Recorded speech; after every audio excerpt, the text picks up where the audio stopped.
Advocacy organizations, like NGOs, nonprofits, and charities, perform valuable functions in our society, often speaking for those who are not able to speak for themselves, and providing aid to those in need when aid is necessary. These organizations have research needs, just like any other kind of organization. But what are those needs? Do they need research to meet their goals and to plan for the future like other organizations do? If so, what types of research should researchers utilize, and what kinds of information are they looking for? Further, what's it like to do the research itself? And what kind of challenges and rewards do researchers see when working with them? And the people who work in these organizations, what's that like? Hi there, my name's Duncan McGregor, the Marketing and Communications Coordinator at Insightrix Research in Saskatoon, Canada, and your podcast host. In this episode of Stories of Market Research, we're looking to answer some of those questions to get a better understanding of what research for advocacy organizations is all about. First, we speak with Insightrix Research Associate Julie Ellis to hear about her experiences working with advocacy organizations and what that is like from the researcher's perspective. Julie shares some common research issues and needs not-for-profits and charities can have that she's dug into at Insightrix, as well as some of the benefits she sees that these organizations receive from participating in market research. Then later in the episode, we speak with Billthorne, the Director of Marketing and Public Relations for the Regina Humane Society, about a recent project Insightrix worked with their organization on. In our chat, Bill gives some background on the Regina Humane Society itself, talks about some of the research needs he's seen in his time with the organization, and how these questions were answered. He also shares his experiences about what it's like to work in marketing and public relations for an advocacy organization like the Regina Humane Society. All that's coming up next on Stories of Market Research, the Insightrix Podcast.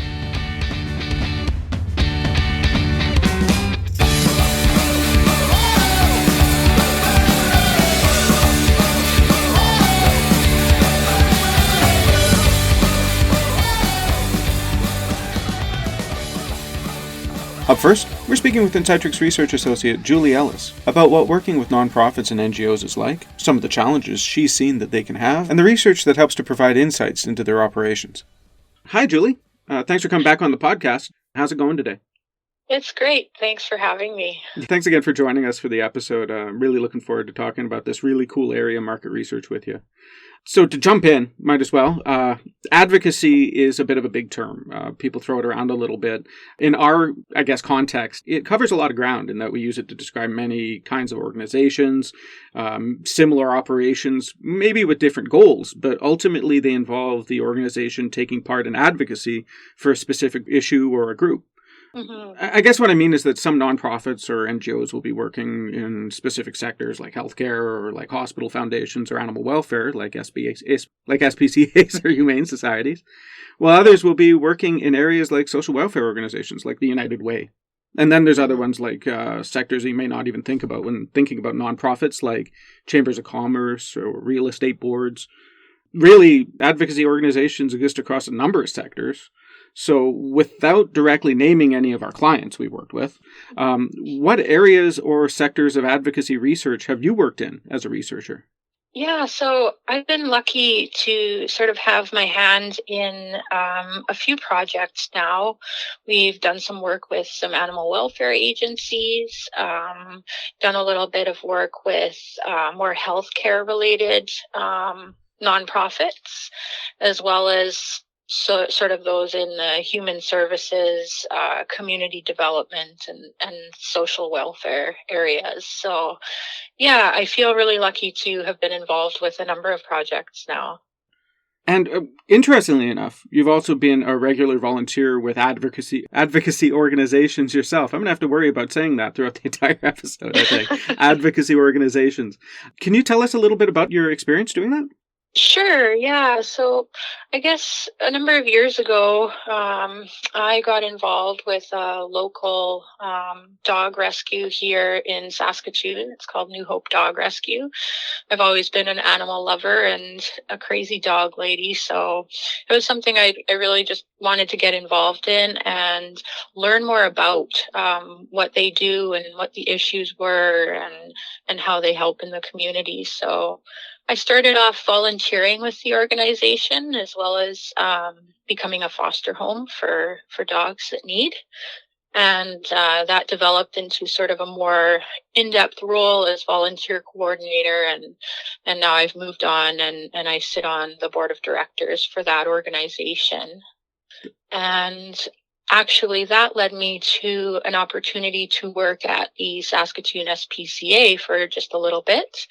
And that again, that was something that's sort of always been on my list of things I wanted to do, was to work in an animal shelter. And again, it was more just to learn about it and understand, their day-to-day operations, because it was just a little bit of a mystery to me. And as an animal lover, it's something I was very curious about. So yeah, I was very lucky to have that opportunity to get involved on that deeper level. Yeah, I imagine as an animal lover, that's got to be really, really rewarding, right? Yeah, it was. Yeah, It was, yeah.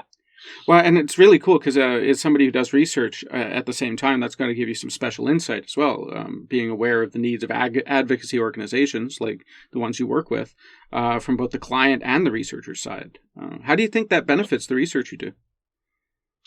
Yeah, I think, just having those experiences and understanding sort of what drives the organization, how they survive, all of those things really help me to understand what's important to them and what they need to know, and how we can apply that through market research.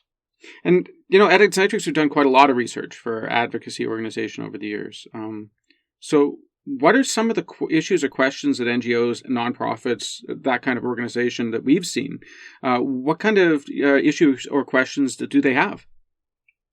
Yeah, they're in some ways very similar to a more kind of consumer or institutional organization, in that, they need to understand their supporters or their customers, in whichever case it is, so that they can tailor their services and keep the organization running.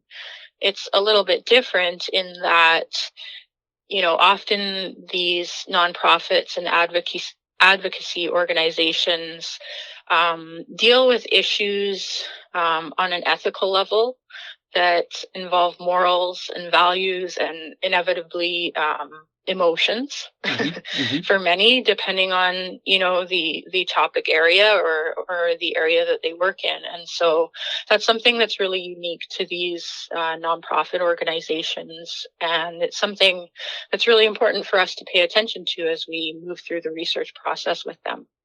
Yeah, because you've got to be a little bit more delicate. Well, how do you put that, Julie? Like, is it more of a delicacy when you're dealing with things, or? Yeah, it kind of runs right through the whole process.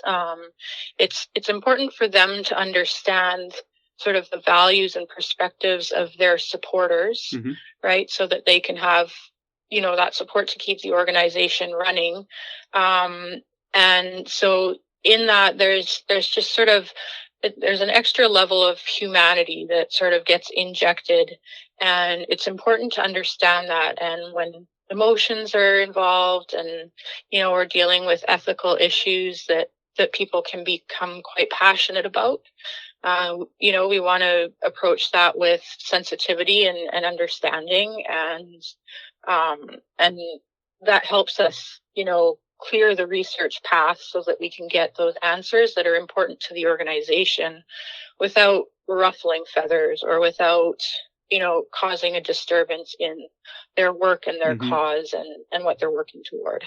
So I imagine there's a level of sensitivity in questionnaire design and that kind of thing, reporting. Absolutely. Yeah. Absolutely. Yeah. Yeah. Yeah.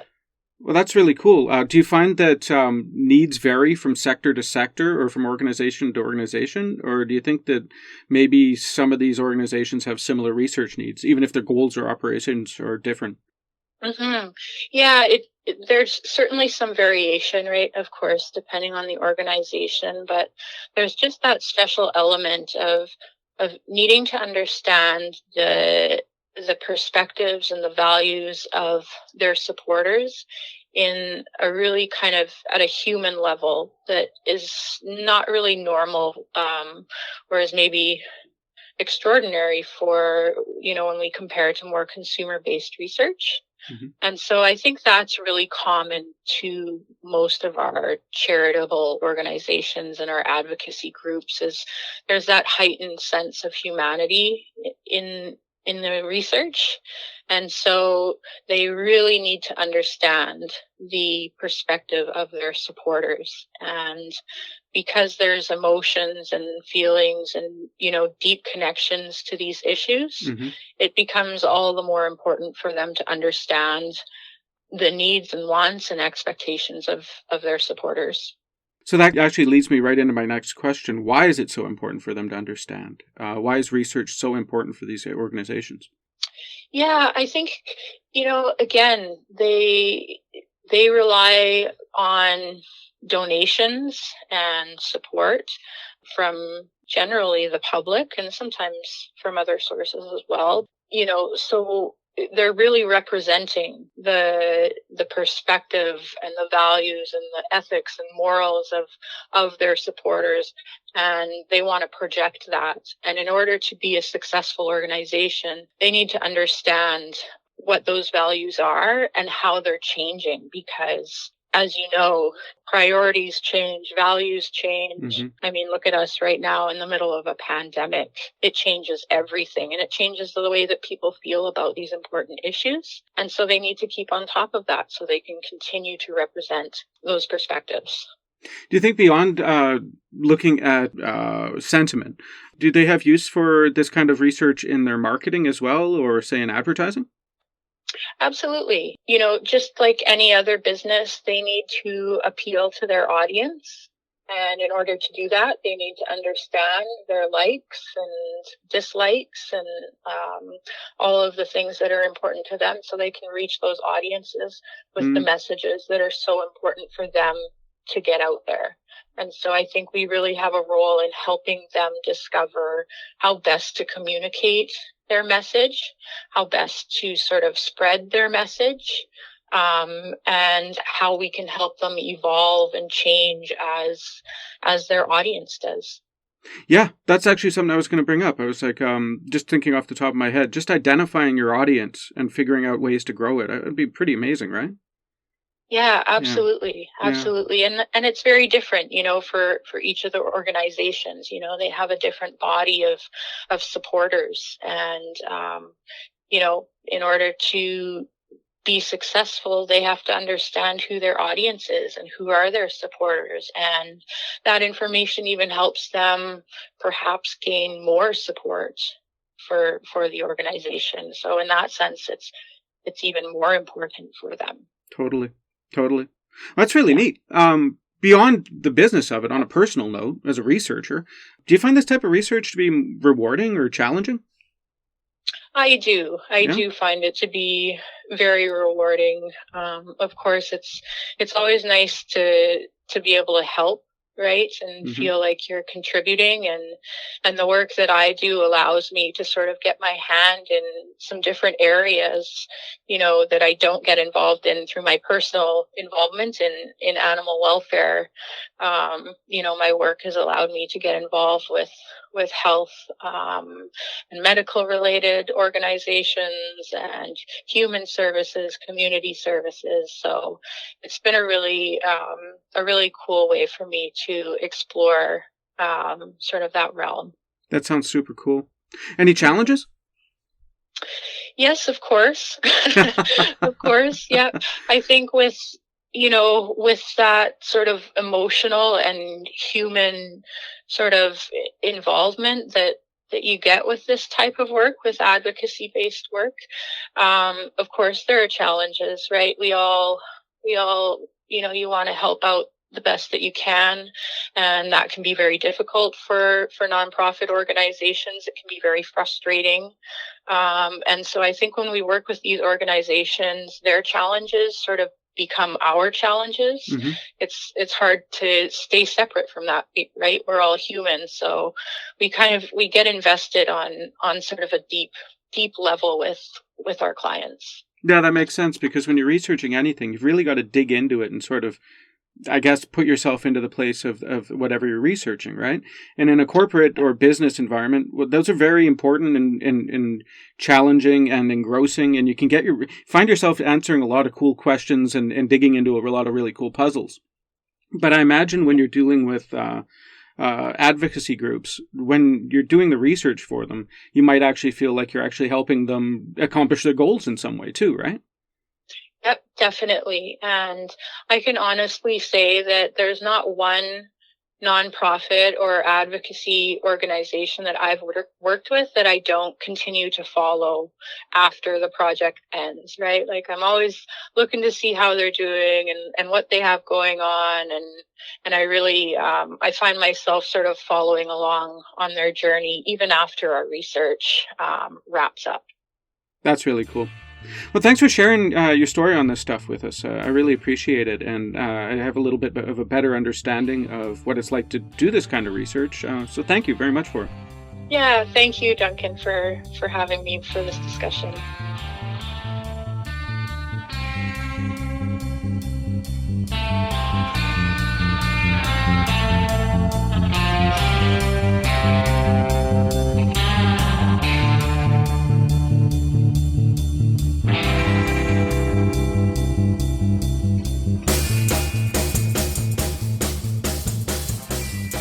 Next up, we're speaking with the Director of Marketing and Public Relations for the Regina Humane Society, Billthorne. Bill shares some of his experiences about a research project that Insightrix recently helped their organization with, as well as his thoughts and experiences about how research fits into solving the needs of charitable and nonprofit organizations like the Regina Humane Society. Hi, Bill. Thanks for coming on the podcast. Thanks for being here. Thanks very much. Happy to be here. Well, it's great to have you. It's going to be great to get a chance to chat with you about the Regina Humane Society and the research that you've been using to help better serve your community. Can I ask you to tell our listeners a bit about the Regina Humane Society and how it helps the Regina community? You bet. Regina Humane Society was founded in 1964 by a group of concerned citizens that felt there was a need to have a shelter or a place for animals to go when they had no home or in some cases were injured and that kind of thing. So that's how the shelter was born. And it's become a lot more than that over the years. I mean, when you ask people, what do you know about the Regina Humane Society or any Humane Society or SPCA for that matter, typically they're going to bring up things like lost and found and finding homes for pets that have no home. And it certainly is that. And of course, that's one of the major things we do. But there's quite a bit more to it, particularly at the Regina Shelter. It's quite a large organization. It's the largest shelter of its kind in the province and one of the top 10, I believe, in Canada. And what we do beyond just the animal sheltering and lost and found, of course, we have our adoption program that helps find new homes for those animals that do come in or are surrendered and they have no other home to go to. Emergency care as well is something that we provide. People will find an animal, perhaps it's been injured, it's been hit by a car, for example, and they find it, they don't know where the owner is. So they can certainly take it to a vet themselves, but we're also an option where they can bring the animal. We'll give it some emergency care if we can, and certainly try and find the owner, check it for a microchip for identification, that kind of thing. But things that have developed a lot over the last number of years too is education and safety programming where we will often work with different service groups in Regina, schools, to get what we call humane education known in the marketplace. And that's everything from safety. We have a dog bite prevention program in conjunction with the Saskatchewan Health Authority that we developed a few years ago, which is geared towards children, but the information can be used by anybody. And it basically helps you learn how to avoid a confrontation with a dog that you don't know, or even one that you do, that will help you not get into a situation where the dog might want to bite you. And we also have outreach programs where we're out working in underserved communities that don't have some of the resources that other areas do. And that's helping them to look after their pets, to learn proper animal care, and to help ultimately to keep those pets with the family. We find that socioeconomic challenges should not be a barrier between people having pets. In some cases, those pets are almost all that person has, or it's certainly a focus and an area where they can succeed and look after that animal and help them get through their day-to-day challenges. And we're very involved with many of those groups. Of course, this year's been a little bit different. with COVID. I'm talking more in terms of when things are normal, whatever that is, because some of these programs, unfortunately, have had to be suspended, but they'll be back as soon as we can get them going. But we want to make sure that we're helping these pets and their families stay together, which is something that's very, very important to us. Part of that program, too, is our subsidized spay-neuter program, where we can help provide spay-neuter surgeries at no cost or very little cost to help those families that might be financially challenged to still be part of the solution of looking after and controlling the pet population in Regina. And another thing that we do too is we provide animal protection services for the city. We provide on a contract basis with the City of Regina impound and bylaw enforcement, and we also enforce the Animal Protection Act of Saskatchewan, which deals more with cruelty and neglect and that kind of thing. So that's just a bit of an idea of some of the things that we have going in the market right now. That's really cool, because it sounds like you're doing a lot to actually help more than just animals in the community. You're actually working with the people in the community to help the animals in the community. Absolutely. Yeah. No, we always say, it's just as much about people. A lot of the programs and services that we have, while certainly animal focused, are also there to support and enhance the community with respect to people as well. So very much that's very true. Yeah, I remember reading a while ago about how there's actually a direct link almost between animal welfare in a community and the well-being of the community as a whole. Do you think that's the case?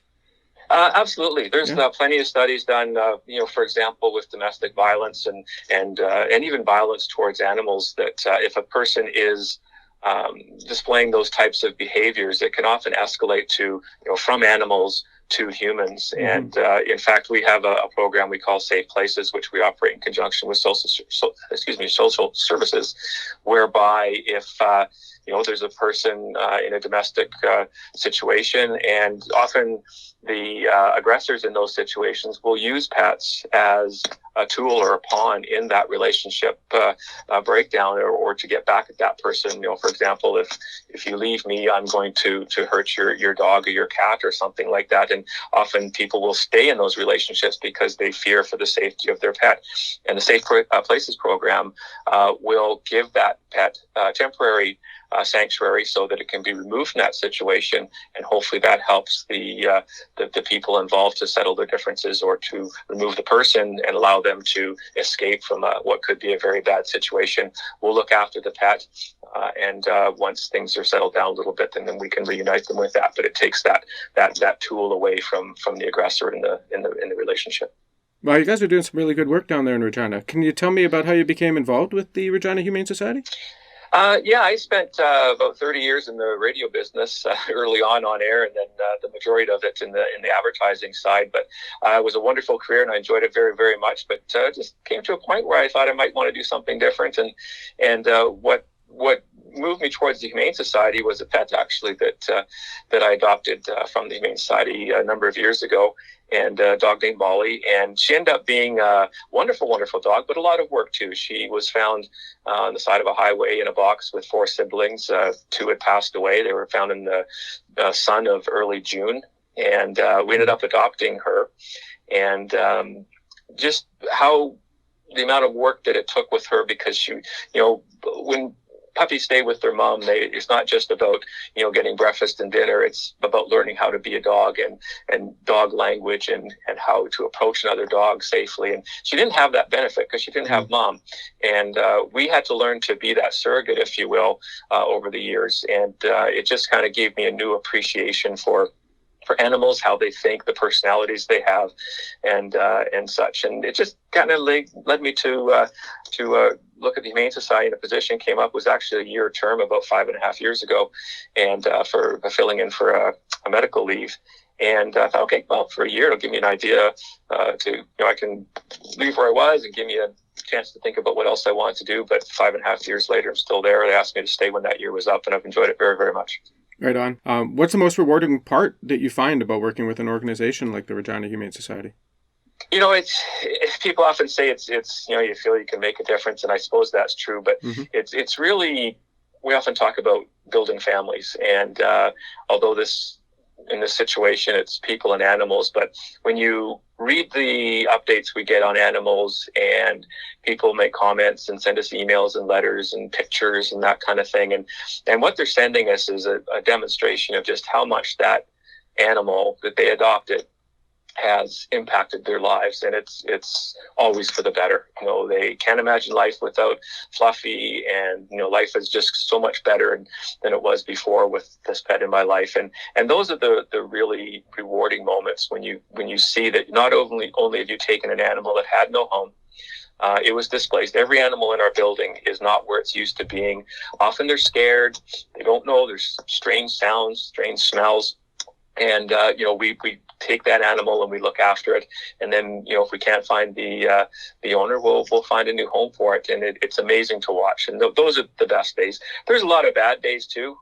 You see the good and bad of society. And, there's some days that are awfully tough on our staff. But fortunately, those are in the minority, and most of the stories that we get to be a part of at the Humane Society are very, very good ones. When it comes to the day in the life there at the Regina Humane Society in your position, what do you do every day that you really, really enjoy doing? Well, every day is different. You never know what's going to come through the door or what situation might arise. I mean, you could think you've got a fairly quiet day and all of a sudden, our animal protection officers, for example, are notified of a hoarding situation or something. And next thing you know, by the afternoon, you've got dozens and dozens of animals coming into the shelter that may or may not be healthy. And sometimes it's just all hands on deck to help get those animals looked after and get them health checked and to, do whatever needs to be done. So it can really change on a moment's notice. In my area, I'm the marketing, communications, and public relations side of things. So it's a bit more of a administrative position as opposed to hands-on work with the animals, but you're still a part of it, and we're still documenting and recording the various stories that come in and the animals that come in and that kind of thing. But I've learned in my time there that it's a very multifaceted industry, for lack of a better word, that a lot of stuff goes on that you don't really know about. Again, as I said earlier, most people think of, we adopt the animals and they find new homes and all that, and that's great. But especially if you're providing, animal protection services, bylaw enforcement, that kind of thing, you're dealing with some of the other side of that coin too. So you do see a little bit of everything. Sometimes you see animals that are hurt or injured, and the real tough ones are the ones where it's at the hands of a human, and those are very difficult. But you never really know what you're going to be doing. And some days I'm putting together advertising campaigns.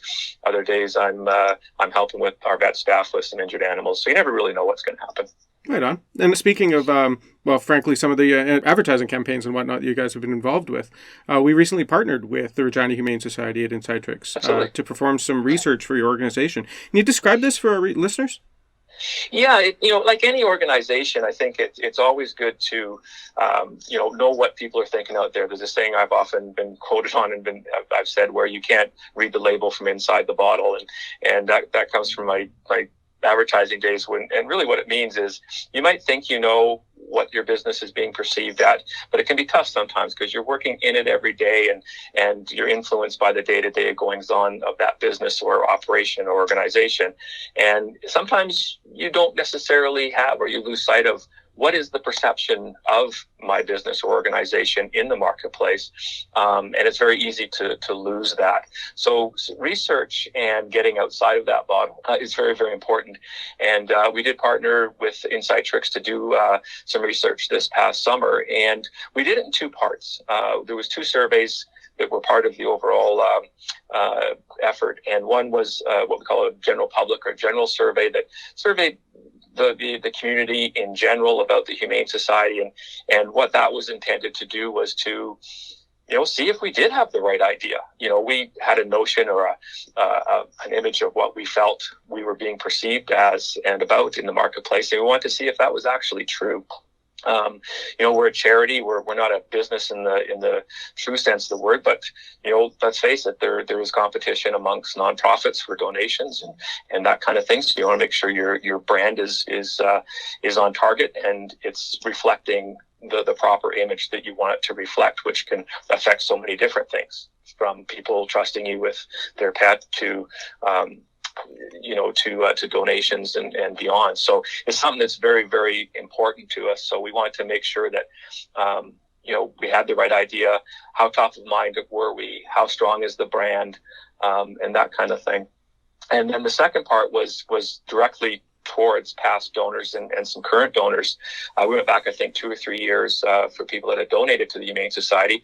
And we wanted to really find out 3 things from them. Because really, it all kind of came down to this, we felt, when we were putting together the questions we were going to ask. And, we want to know, how we can keep them donating, how we can help them decide to donate more.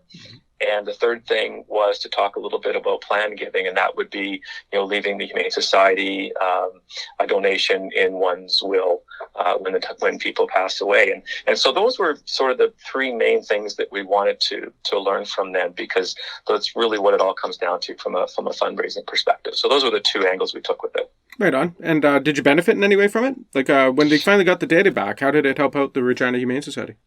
It was really good, and the timing of it. We'd actually, in some ways, I'm kind of glad it got delayed. We were working on this earlier, pre-COVID, and that kind of backed us up a little bit. So we ended up doing it probably 6 months later than we initially intended. But I'm kind of glad we did, because as we start looking to plan into 2021, it was really good to have this information, because it's so uncertain and has been, but it gave us a good sense of where we were. And even in the COVID time, when it was done this summer, it actually, in a lot of cases, it did confirm what we thought. We did get some results back that confirmed that we were pretty good, in a pretty good place in the marketplace in terms of our image and our brand and what people thought of us. Most of the comments were positive, and it did become very obvious, for example, that those things that I said that people always kind of associate with the Humane Society: adoptions, lost and found, and in our case, animal protection. Those were the top 3 things that came back, and we kind of expected that, so that was okay. But it also pointed out that there wasn't as high an awareness for things like our education programs and some of those other things that we would want out there, or to be recognized for people to be aware of. I mean, there's even some revenue generating programs we have, such as a family pet cremation service, and also we have a dog training program that we initiated a few years ago. And I would have liked to have seen those a bit higher in awareness. They were there, but it kind of said, okay, maybe we got to pay a little more attention to those areas if we want to see those come up. So it helped us see those things. And timing wise, it's good, because of course we're in planning now for 2021. So when I'm putting together, our marketing plan and our promotional plan, I can take that into account, maybe spend a little bit more time or come up with some solutions where we can try and increase the awareness of those programs. So it was very, very good with that, and to get a good read on the marketplace. That's really cool. It sounds like it was really beneficial to your organization. How are you expecting to turn that benefit to you guys around to being able to help your community better?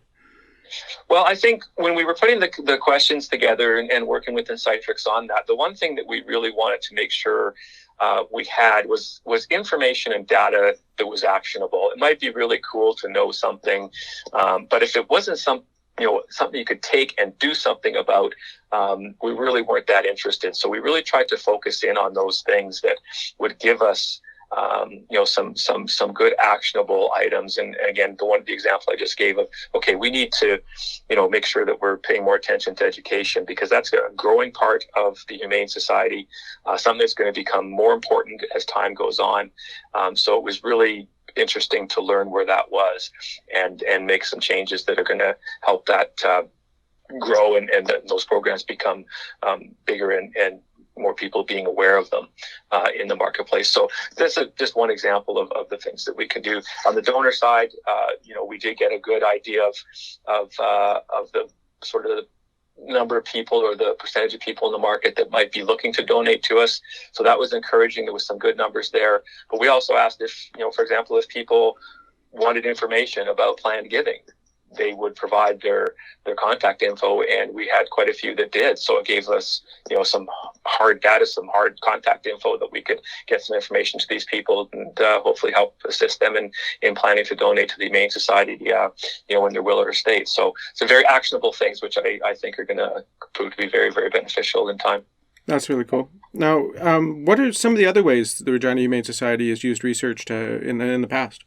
Well, we haven't done a lot in my time there anyway, but it's something that I think we need to be doing on a regular basis. I'm not sure exactly what the length of that cycle would be, but probably every 5 years, just to see how things change, and particularly now with COVID and how that's impacting things. I know just prior to, well, not just prior, but over the last couple of years, the Regina Humane Society, a lot of humane societies and SPCAs in Canada and the US, for that matter, have been moving towards a more, well, two things. One, sort of a concept called capacity for care, where in the past, a lot of humane societies and shelters would get overcrowded, and it was a problem. And not so much in Canada, but certainly in the States, there's high rates of euthanasia, and that's basically because animals are coming in and it's just exceeding the ability of the organization to look after the number of animals that they had in care. Mm-hmm. And so people and organizations were looking for solutions, and there was a movement in the last number of years away from just all these animals coming in. I mean, certainly animals are coming in, but how can the community as a whole help solve the problem of the overpopulation of animals? And in Regina and Saskatoon, I think too, I mean, it's more cats.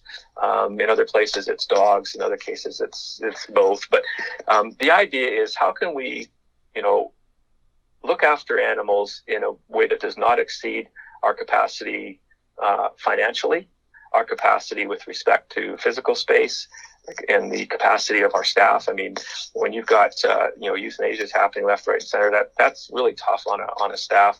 So how can we control those things, and how can we help keep animals out of the shelter? How can we help keep them with their families, or provide the community with tools and resources that can help them solve the problem they might have on their own? Simple example is, you get people, for perhaps their cat was not using the litter box appropriately and it was messing around the house. And there's a time a lot of people would say, well, that's it, I'm not dealing with this, and I'm just going to take the cat to the Humane Society and surrender it. Not everybody, some people would not.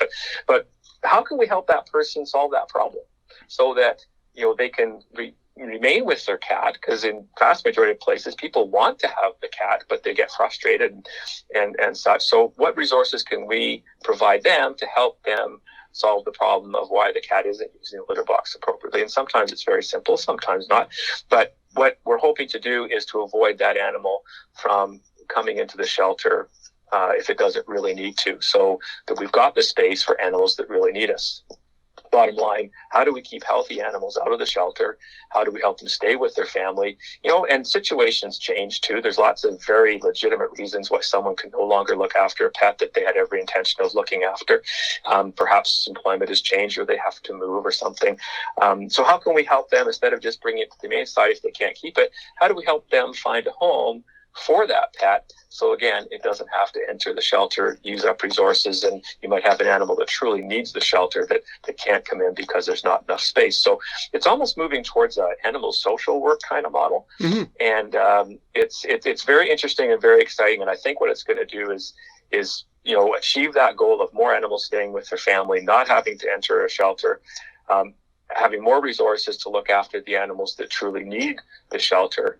And hopefully through education and such, we can help also keep the population down. Again, in Regina, cats is the problem, and we're working on a few different initiatives right now that we hope will help that. So that there's, eventually there's not any unwanted pets. I've often said since I started working at Humane Society, it's the only job I've ever had where I'm constantly trying to put myself out of business.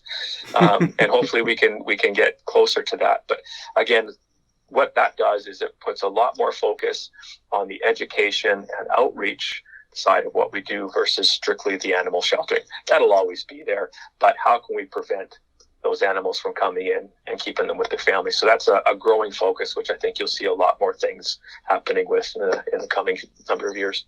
Now, going back to the research that we did with you a little earlier this year, did you encounter any challenges during the research processes or with the findings themselves? No, not at all. Oh, right on. The crew at Insightrix was fantastic, and they laid out very clearly the process and the timelines, and all of it was spot on. Everything was delivered on time, and we worked very well working on the questions. I mean, we had a couple of interviews ahead of time where I kind of explained, here's what we're looking for, and came back with some questions from Insightrix, and we massaged them a little bit. And we were fortunate to have a PhD vet who has done a lot of research and very familiar with it. So she was invaluable in helping us, who really hadn't done this before, really knew what we were doing, to get some data and information that would be useful and that we could use in our planning. So, we worked with Insightrix on that, and we got the questions that we wanted, and things rolled out right on time, and we had the data back again right on time, and it was very little effort required on our part. Once we settled on what the questions would be, and that it was pretty easy from there on. That's awesome. So other than, like, if I were within how do I say that? If I were with another organization, a charitable organization or a nonprofit, and I was going to look into doing some research myself for my organization, could you pass on any tips or tricks that you might have from the client side about ways our listeners could make their market research experience easier, more rewarding? Yeah, absolutely. As I mentioned earlier, make sure that the data that you're getting is something that you can use. It's not too vague or too wide where, okay, that's great to know, but what can we really do with that? And if you can't come up with an answer for that question, then how can you change the question or what you're trying to find out so that you get some information back that you can put to use? That was probably the biggest thing I learned through this is, it's great to know all that, but, really, what are you going to do with it? And be open about the results too. I mean, if you're going to go into something like this, I was going in hoping that, I felt pretty good about where we're at, a strong brand, but I also had to be prepared to find out, no, you don't, or there's some problems, there's some holes in that dike that need to be plugged up. And we were fortunate there weren't too many of those things, but we did have a few things come back. We said, okay, like I said earlier, we need to spend some more time there. So be open to what you're going to hear back. I think the cross-section of people that Insightrix was able to utilize for the project was good.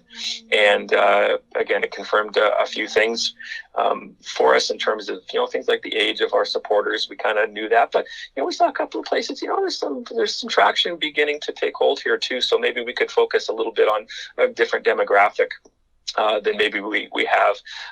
It did confirm a lot of our supporters are a little on the older side, which is good. They tend to have more disposable income, but we also could see a bit of a pattern of where people started coming into the fold. So we want to make sure we're not ignoring those people, that might be still in their 20s or 30s that they may not engage with us with a big donation, but they're the people that want to volunteer and spend some time, with the animals and help us out at events and stuff like that. And that you could see in the data that came back too. So it helped us pinpoint those places that we need to maybe pay some attention or open some doors. And it was, I think, invaluable in that regard. So just, go in with your eyes open is the best advice I could give, and take it for what it is and work with it as best you can.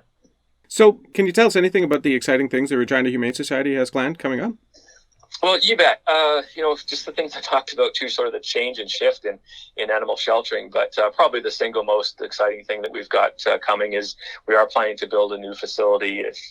If anyone's been to the Regina Humane Society in the past number of years, they certainly recognize and could see that it's an old facility. It was built in the 1970s with donated materials and donated labor, and it is literally falling apart. And it is not a place that is great for animals in terms of our ability to biosecurity, that kind of thing. It's old school. Our dog kennels are steel bars and that kind of thing. And while it's certainly not home, it's certainly safer than being on the street, but we want to have a facility that is designed and built for the purpose of keeping animals happy and healthy and comfortable, and the people that are in the facility too. It's the current facility is not a place you want to hang around a long time. But we have been working on this for about 10 years now, and our single biggest early challenge was finding a piece of land where we could build it, and that proved to be difficult to find a place that we felt would allow us to service the community well, and was a few options we looked at over the last number of years. But earlier this year, we did secure land, and we are now in the design stage, working with architects and coming up with what that facility is going to look like. But it is designed not as an animal shelter, but as an animal community center. And it will certainly have much, much more comfortable, bright, sunny, warm habitats for the animals, but it'll also be a place for people where they want to be. They can come and experience and be with animals. We'll have classroom facilities that will not only host our dog training, for example, but it'll also be a place where we can have programming for school children, summer camps. If kids are off on school breaks, we might have some programming for them where they can come learn about animals, or what it's like to be a veterinarian and those kinds of things. And it could also be just public use space that is available after hours, where the Cub Scouts might meet every Tuesday night or something like that. So very much embedded in the community, and a place that we hope people will want to be. And I think it'll help us help more animals. I mean, it'll have human hospital grade vet area. The building we're in now is just very, very difficult we keep it clean as best we can, but it's built with lots of nooks and crannies where things can get, and this place will not be like that. And we're really, really excited about it. It's been a long time coming. Still early in the process, and we've still got some fundraising to do, but we're hoping that we can be successful at that, and hopefully be in the building within the next couple of years. But still some work to do, but easily that's something that we're really, really excited about. That's awesome. That's really awesome and really cool to hear. Now, if people want to get involved with the Regina Humane Society, how can they get started? Well, there's a lot of people talk to us about volunteering, and we typically have a volunteer army of about anywhere from 600 to 700 people that volunteer at one time or another during the course of the year. Unfortunately, since COVID, we've pretty much all but suspended that program, so we're really missing those people right now, not only from the help that they offer, but just seeing their smiling faces around the shelter, and they're all just wonderful people. But we hope to get back into that sometime in the new year, and that's one way that people do engage with the Humane Society. And people can volunteer in a number of ways. It can be everything from what we call helping hands, where they help groom animals, or come in and just spend some time with them. We have a kitty readers program, we call it, where kids can come in and read to the cats that are waiting to be adopted. And they just read. They practice their reading. And the cats don't care if they don't say a word correctly or they make a mistake, but it helps build the confidence of the child with their reading. And we have a program for some older kids that can do the same thing in our dog kennel area. And it just, the animals get to spend some time with people. The staff does a lot as well, but they've also got the hard work of cleaning the kennels and feeding them and all that kind of stuff. So those are some ways that they can do it. But we also have volunteers that come in and help answer phones, help us with adoptions when we're having an adoption event or something. They help with grounds and maintenance around the building. All those types of things are ways that people can volunteer. And one of the big ones too is fostering. If we have tiny kittens that come in, for example, it's very difficult to look after them if they don't have a mom with them. And we have some wonderful volunteers that will take those animals into their home. Sometimes they need to be fed every 2 hours, and that's every 2 hours, 24 hours around the clock. And they do it because they want to help and they care about the animals. They want to see these little critters grow up and get a life that they deserve. So fostering is something that is very important to us as well. And it can all be done based on the schedule that a person has. And I think you're going to see fostering become a larger program as well with our Humane Society and others, where in this building itself, you've got animals that are available for adoption, but also you want to have the space for the ones that are still too young or healing from surgery or injury. And it allows us to have more space sort of in that more critical care area, if you like, or care where more attention is needed. And if we can have these people these pets in a home where it's quiet, they're going to recover quicker, they're going to heal faster, and have a much better chance of being adopted more quickly. So those are just some areas, events when we have them. All of our events have had to be canceled this year as well. But when we are doing those, they're invaluable, our volunteers, in helping to make those events successful. So hopefully sometime in 2021, we can at least slowly start to get back to that. But I guess COVID's going to let us know if that's going to happen or not. Yeah, we'll have to see where that goes. But what we'll do, though, is I'll make sure that the Regina Humane Society's URL and website address is available on our episode webpage. webpage, as well as links to your Facebook, Instagram, and Twitter as well, just in case Awesome. people want to connect or even learn a little bit more about the organization. Yeah, our social media is extremely important to us as a way of communicating with people. And, we've had a lot of growth in our followers. We're up over 60,000 people that are following us now across the 3 channels. So it's been really good as a way of keeping people up to date on what's going on and giving them a conduit to communicate with us too. It's been good both ways. It's great. But it's been really fun and really informative speaking with you, Bill. Thanks for coming on and explaining all the great work that you guys do down at the Regina Humane Society. Well, thank you very much. And I also want to thank Insightrix for the work that they helped us do. And it was just invaluable. And to think that they would help us out in the way that they did is a very special organization that certainly cares about animals. And we thank them very, very much for it. Thanks very much.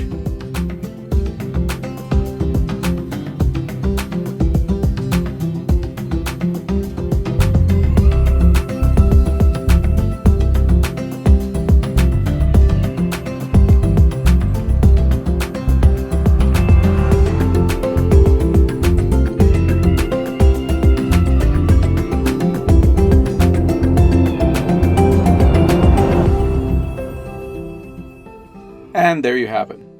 We'd like to thank Billthorne and the Regina Humane Society for coming on Stories of Market Research to share his experience and to talk about the research needs that his organization has had and how they got the insights they were looking for. If you'd like to know more about the Regina Humane Society and the awesome work that they do in their community, head over to reginahumanesociety.ca. There, you'll find information about their programs and what they do, as well as some useful educational information about taking care of the animals in your life. You can also follow them on social media. Just search Regina Humane Society on Facebook, Instagram, and Twitter. I'd also like to thank Julie Ellis for coming onto the podcast to share her thoughts and experiences about advocacy research. Hearing her ideas and stories about doing research with nonprofits and similar organizations was super enlightening. If you'd like to know more about the market research work Insightrix has done with charities, nonprofits, and NGOs, or just learn more about Insightrix and who we are, head over to the Insightrix website at www.insightrix.com. There, under the Resources tab, you'll find a link to several case studies, including one about some similar projects to those spoken about in this episode, in which we discuss some research we did with the Saskatoon SPCA. You can check that case study out at insightrix.com/market-research-case-studies-Canada. If you didn't get that, don't worry. We'll have links to that case study, as well as to the Regina Humane Society's webpage and social media on this episode's webpage on insightrix.com/podcast. Head over there now to check them out. And as always, we'd like to thank the amazing followers of our podcast. We really appreciate all the support. If you just found Stories of Market Research, or you're a long-time listener who just hasn't gotten around to it yet, please support the show by liking and subscribing to our podcast wherever you listen to it. If that's YouTube, Spotify, Apple Podcasts, or any other place you find us. And give us a positive review on iTunes. It'll help us get found more by awesome folks with an interest in market research, like yourself. Thanks again for listening. We'll be back again in a few weeks with another episode of Stories of Market Research, the Insightrix Podcast.